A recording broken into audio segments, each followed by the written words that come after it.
മാനസിക രോഗി, ലഹരിക്കടിമ എന്നീ 2 ലേബലുണ്ടെങ്കിൽ കേരളത്തിൽ ആരിനെ വേണേലും കൊല്ലാം. സ്വന്തം അച്ഛനെ കഴുത്തറുത്തു കൊന്നവനും അയൽവാസിയുടെ കുടുംബത്തെ തന്നെ വെട്ടിക്കൊന്ന് മല കയറിയവൻ, ഉമ്മയെ കഴുത്തു ധരിച്ച് കൊല്ലാൻ ശ്രമിച്ച് അവസാനം ചുറ്റിക കൊണ്ട് തലക്കടിച്ചു കൊന്നവനും സ്വന്തം സഹോദരനെ വെട്ടിക്കൊന്നവനും നമ്മുടെ കേരളത്തിലാണ്.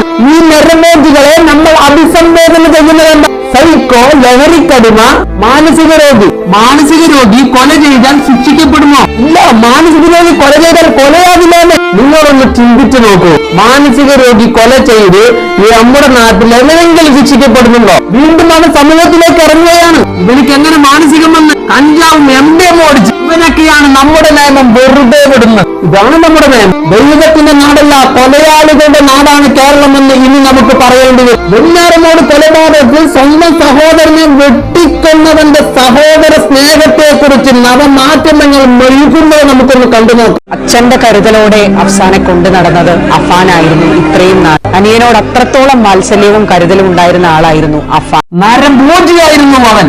മനുഷ്യ ശരീരത്തെ പച്ചയ്ക്ക് തിന്നുന്നവൻ.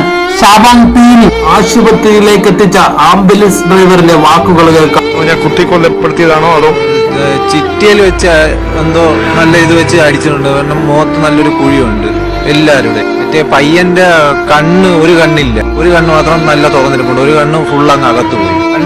2 കണ്ണും തുറന്നിരിപ്പുണ്ടെങ്കിൽ ഒരു കണ്ണിന്റെ അകത്തൊന്നും കാണാനില്ല, മൊത്തം അങ്ങ് അകത്തുപോയി. 5 മണിക്കൂറിൽ 6 കൊലപാതകങ്ങൾ.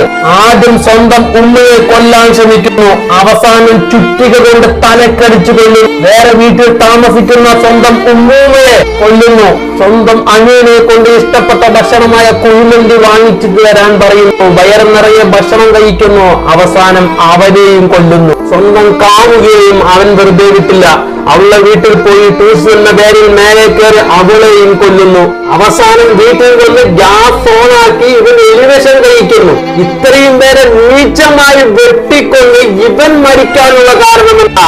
എലിവിഷം. അവസാനം മരിക്കാനുള്ള ഭയം കാരണം പോലീസിന്റെ പോയി കീഴടങ്ങുന്നു. ഇവരെയൊക്കെ കൊല്ലാനുള്ള കാരണം പോലീസിന്റെ പറഞ്ഞതെന്താ? അച്ഛനുണ്ടാക്കിയ കടബാധ്യതയാണ് പോലും.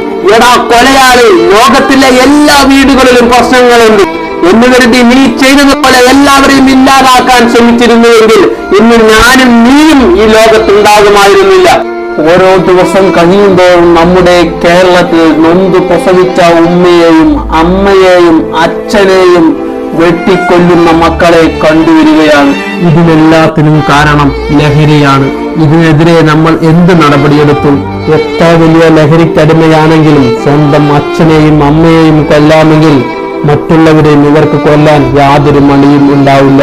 ഇവർ നമ്മുടെ നാട്ടിലെ ശിക്ഷാവിധികളെ തുല്യ വിലയല്ലേ നൽകുന്നത്? മറ്റു രാജ്യങ്ങളെ നിങ്ങൾ നോക്കൂ. കൊന്നവനെ തലയറുക്കുന്ന നയമുള്ളവിടെ ഇങ്ങനെയുള്ള നരഭോജികൾ ഉദിക്കുന്നുണ്ടോ? ചിന്തിച്ചു നോക്കൂ.